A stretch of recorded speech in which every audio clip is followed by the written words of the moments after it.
Hi friends, welcome to lovely family works 4 BHK. అందరికీ శ్రీరామనవమి శుభాకాంక్షలు అండి. ఈరోజు అందరూ ఆ శ్రీరాముని జపిస్తూ ఉంటారు కదా, అందరికీ ఆ శ్రీరాముని ఆశీస్సులు పొందాలని కోరుకుంటున్నాను.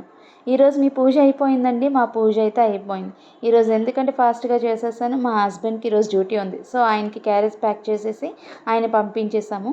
మేము మా పిల్లలు కూర్చుని టిఫిన్స్ చేసేసి ఇప్పుడు మా మా అమ్మాయికి నేను జడేస్తున్నానండి. జడేస్తున్నప్పుడు మా అబ్బాయి వచ్చి అన్నాడు, అమ్మ ఏమైనా స్నాక్స్ అలాంటివి చేయొచ్చు కదా, మాకు హాలిడేస్ కదా అన్నాడు. 1 వీక్ అయితే హాలిడేస్ ఇచ్చారండి. అందుకనేసి వాళ్ళకి బోర్ కొడుతుంది కదా, అందుకనేసి అడిగాడనమాట. ఏం చేయాలి అని అడుగుతుంటే ఏదైనా వెరైటీగా స్నాక్స్ చేయమ్మా అని అడిగాడు. సో అయితే నేను కిచెన్లోకి వెళ్ళి చూశానండి. కిచెన్లోకి వెళ్ళి చూస్తే రైస్ ఫ్లోర్ ఉంది.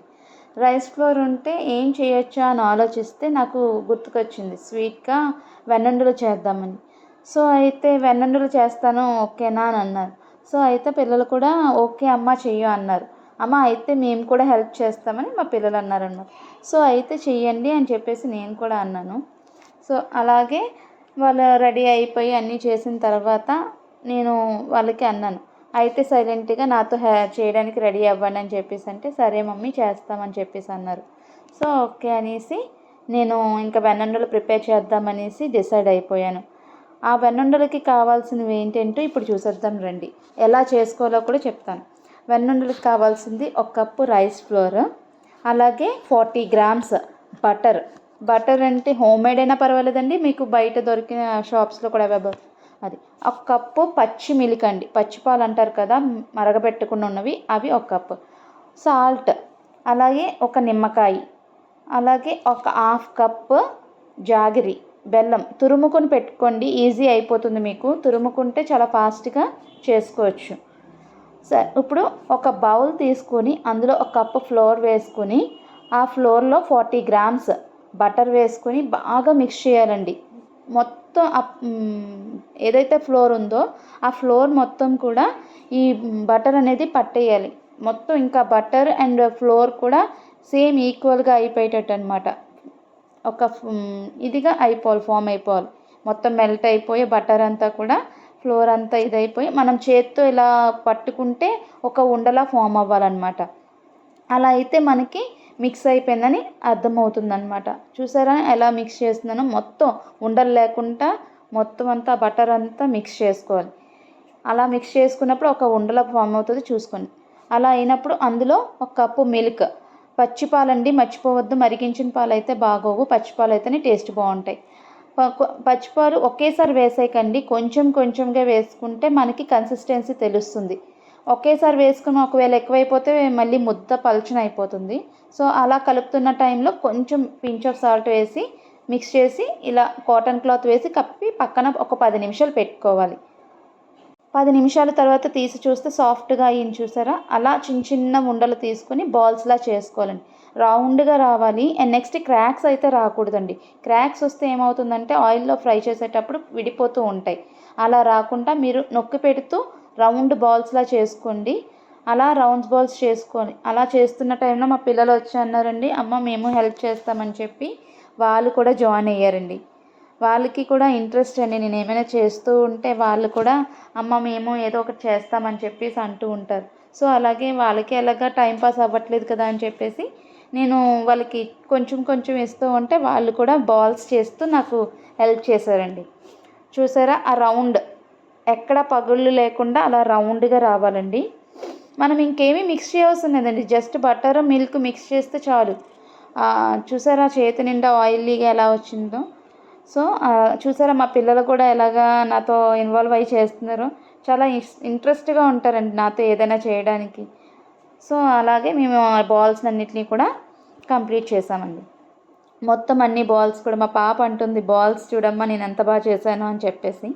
చూడండి ఆ బాల్స్ అన్నీ అలా రౌండ్ బాల్స్, కొన్ని కొన్ని చిన్నవి వచ్చినాయండి. ఆ చిన్నవన్నీ కూడా మా పిల్లలు చేశారు. కొన్ని పెద్ద సైజ్ నేను చేశాను. మరీ చిన్నవి అయితే కొంచెం ఇదిగా ఉంటుందని కొంచెం పెద్ద సైజ్. నెక్స్ట్ స్టవ్ ఆన్ చేసి ప్యాన్ పెట్టి అందులో ఒక బాల్ ఫస్ట్ ఫ్రై చేసిన తర్వాత అది తీసి పక్కన పడేసి మిగతాది కొన్ని కొన్ని సెక్షన్స్ కింద బాల్స్ వేసి డీప్ ఫ్రై చేసుకోవాలండి.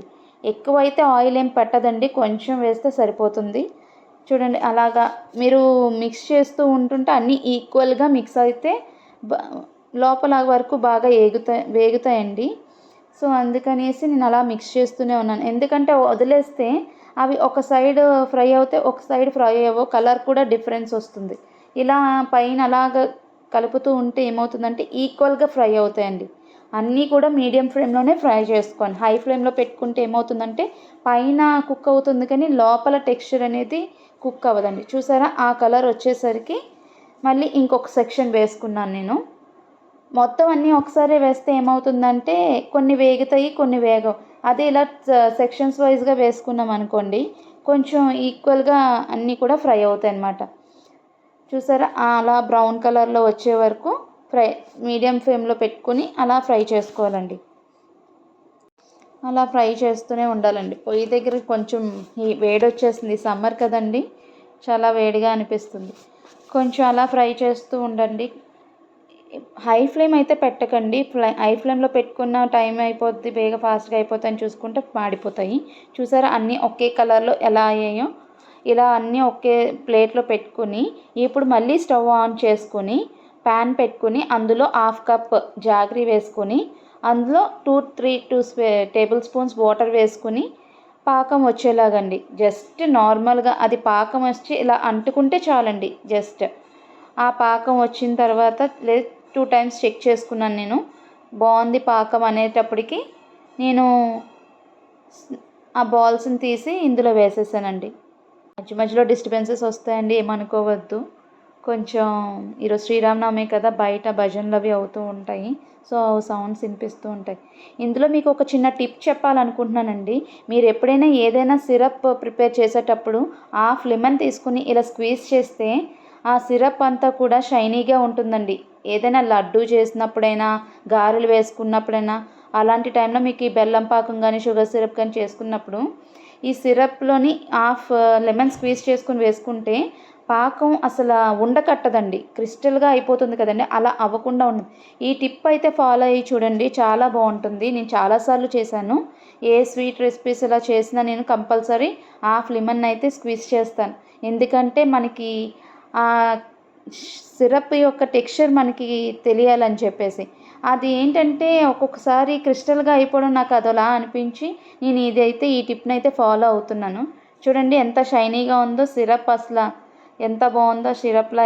ఈ బాల్స్ అన్నీ వేయగానే చాలా గులాబ్ జాములు ఉంటాయి కదండి, అలా అనిపించాయి నాకు. ఇప్పుడు ఆ బాల్స్ అన్నిటిని ఒక 2-3 మినిట్స్ అలా కుక్ చేసామనుకోండి, ఆ సిరప్ అంతా కొంచెం ఆ బాల్స్కి పట్టుకుని బాగా బాగుంటుందన్నమాట. టేస్ట్ తినేటప్పుడు చాలా స్వీట్గా, లోపలంతా క్రంచీగా, నోట్లో వేసుకుంటే మెల్ట్ అయిపోయేటట్టు ఉంటాయండి. చూసారా ఎంత షైనీగా ఉన్నాయో. ఎప్పుడైతే లెమన్ మనం స్క్వీజ్ చేయకపోతామో అదంతా కూడా ఒక వైటిష్ ఫామ్లాగా వచ్చేస్తుంది. చూడండి, మా పిల్లలు బాగా ఎంజాయ్ చేస్తున్నారు. సూపర్ ఉన్నాయంట. ఎలా ఉన్నాయని అడిగాను. నోట్లో వేసుకుంటే బాగున్నాయమ్మా, టప్ టప్ అని క్రిస్పీగానా, చాలా బాగున్నాయి. ఇంకా నేను లాస్ట్ ఆ జాగరీ ఉండిపోద్ది కదండి, అందులో కొంచెం నేను మిరియాల పొడి వేసి ఇలాగ లాలీపాప్స్లా చేసి ఇచ్చాను. బాగా నచ్చాయి, నిజంగా లాలీపాప్స్ అనుకున్నారు. అలాగే అందరికీ మరొకసారి శ్రీరామనవమి శుభాకాంక్షలు. ఆ శ్రీరాముని ఆశీర్వాదాలు అందరికీ ఉండాలని కోరుకుంటూ, మీకు నా వీడియోస్ నచ్చినట్టయితే లైక్ చేసి సబ్స్క్రైబ్ చేసుకోండి ప్లీజ్. మరి ఇంకొన్ని వీడియోస్ కోసం ఫాలో చేయండి. ఇప్పటి వరకు సబ్స్క్రైబ్ చేసిన వాళ్ళందరికీ థ్యాంక్ యూ సో మచ్.